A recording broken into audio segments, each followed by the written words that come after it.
I'm Catherine Satterfield, and I'm 101 years old. I was born in Jefferson County, in the room that I'm sitting in right now. I was 14 years old in 1929 when the Depression started. The people lost their homes and, of course, they lost their jobs, and of course when they lost their homes, if they were paying for a home, they lost it because they didn't have money to pay for it. And some people even took their lives because they were so distraught about losing everything they had. We were all affected by it, pretty much. Some people more so than others. People lost their jobs. But when I was in school, so many of the people in school lived on farms. And of course the farmer was affected by it just like everybody else because his products fell in price and people were not able to buy the products then. One of the cash products that the farmer raised back then was tobacco. It sold for 10 cents a pound during the Depression.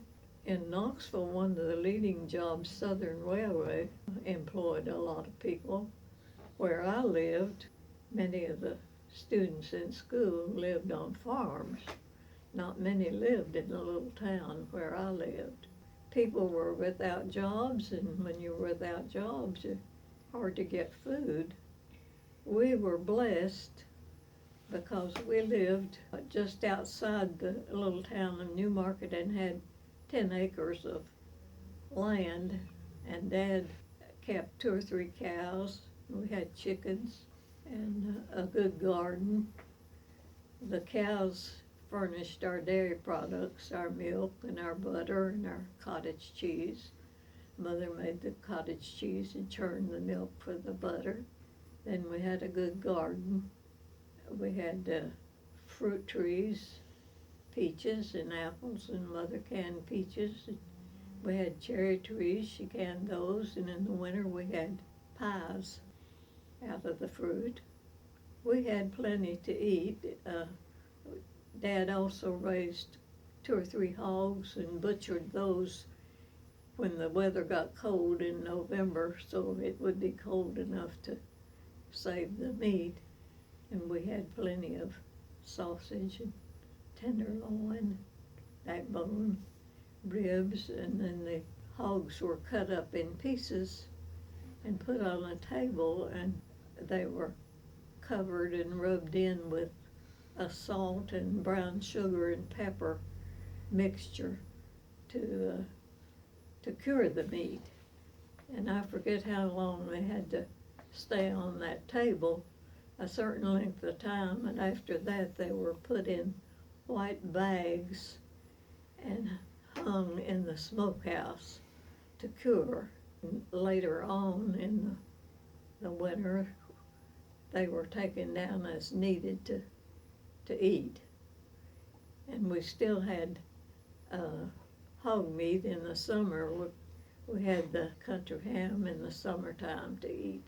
And we shared our surplus with those that didn't have. There were men that rode the train. They called it a grade that on the railroad track. That was a kind of a hill as the trains came in from Newmarket going east, and that slowed the trains down. And these men that rode the train that were out of work would get off because the train had slowed down enough they could jump off, and they would go to homes and ask for food. And they came to our house fairly often, and Mother would fix them a lunch. Sometimes they would sit down in the yard and eat it, and sometimes they would just take it and leave. I don't know where they would go to eat it. And I guess then they would wait for the next train that came through, that they could get off at the next town. Sometimes they would ask if there was any work that they could do for the food that they were given. They would make a mark on a tree that would show that they got food there, and that would be a place they could get food. Then there was not much money. Dad was a substitute mail carrier. We got a little money that way. And then he had a wallpaper hanging business that he did. He would paper a room for $3. After I was a teenager, around 15, 16, I helped with that. And he would always give me a little money for helping, maybe 50 cents. Gasoline was about 10 cents a gallon then. Well, if you needed a doctor, the doctor came to your home, made house calls. If you broke an arm, he was able to fix it some way. You didn't ever go to the hospital, not while I was growing up. But I could see the doctor coming in yet with his little black bag. He would ask what hurt you, and so forth and so on. He'd open up the little black bag and take out some tablets and take his knife out of his pocket and crush those tablets with the end of his knife and wrap them up in a little piece of paper, tell you how often to take them. Oh, I fell and got an infection in my knee, and the doctor, I guess you'd say, he operated on it there at the house.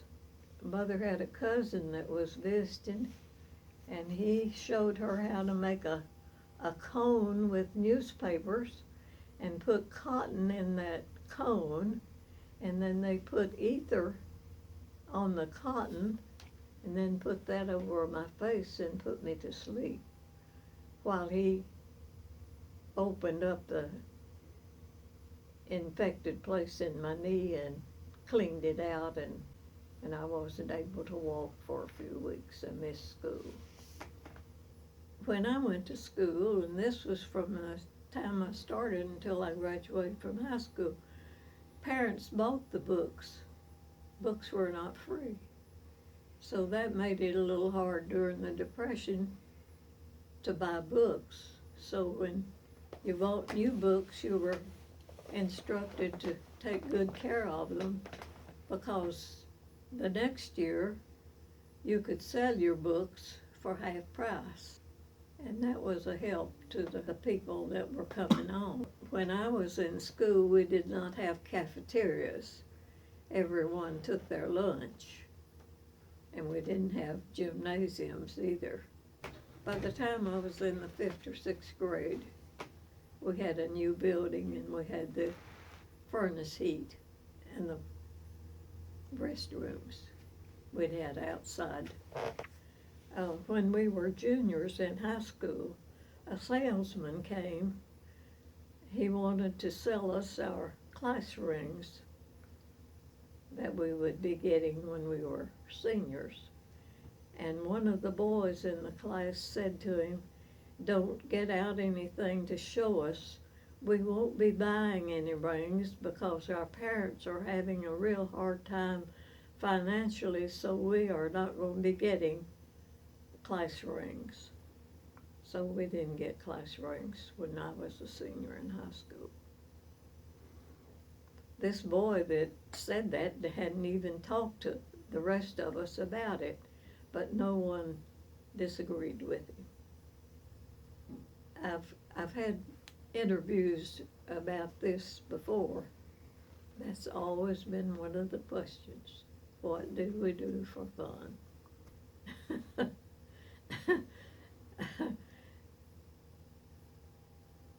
In the summer, some of the friends had croquet sets. We played croquet in the summer. Sometimes we just sat on the porch and in the swing and chairs and sat there and talked. Sometimes we went for long walks. There wasn't a lot to do for fun. I like to read, and we played checkers, and we had some card games that we played too.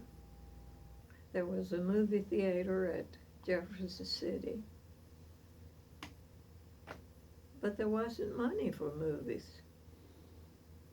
Now, I'll back up there. When I was a freshman in high school, our home ec teacher took us to Knoxville to the Tennessee Theater to a movie. And that was a real trip. Now, I spent a week each summer from the time I was 12 until I was in my teens visiting relatives. I stayed at my uncle and aunt's home in Knoxville, and then there were cousins that lived nearby. And I had been to Knoxville, but some of these girls that went on the trip had never been to Knoxville. So they were seeing the city and the movie at the Tennessee. The Tennessee opened in 1928. So this was 29 when we took our trip to see the movie. And I don't remember the name of the movie. There was not much money for new clothes, so I was fortunate to have a cousin that was near my age that had a father with a good job, and she wore pretty clothes, and when she outgrew them or was tired of them, she passed them on to me, so I always had pretty nice clothes to wear. When you got a hole in your shoe, you didn't throw it away like people do now. You took it to the shoe shop to have it half soled. But my daddy could half sole our shoes. He had a shoe last, and a shoe last was a wooden block with a long metal thing on it, and on the end of the metal thing you put a metal thing that looked just like a shoe on top of that, and then your shoe you were going to half sole went over that so he could tack the half sole on it. He bought the leather, and then he would take my shoe and put it on the leather and trace around the shoe to get the size of leather to tack on the shoe. Then he took that off, and it always had to be trimmed.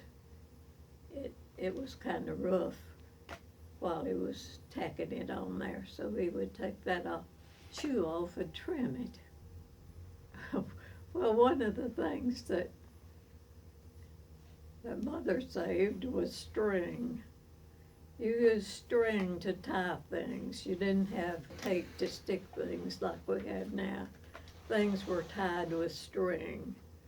And anything, any package that came that had been tied with string, she took that away from that package carefully and wrapped it up and put it away in case she needed string. Mother was a great saver. I can remember when the oatmeal came in boxes, and Mother always saved the oatmeal box. She might need it for something, she said. And she usually did. We didn't waste anything. Mother kept the worn out sheets somewhere where they would be real clean, and tear off a piece of cloth from that to wrap up the injuries. I guess tied them with string to keep them from coming undone. Well, we had two ladies in our town that were seamstress. I forget how much. Seems like they'd make a dress for $1 or maybe $2. After I graduated from high school, there was no money to go to college, and one of the seamstresses knew I could sew, so she asked if I would help her, and I did, and I sewed for 10 cents an hour. And I saved my money. I saved enough money that I could go to business college, and then I got a job at Knoxville.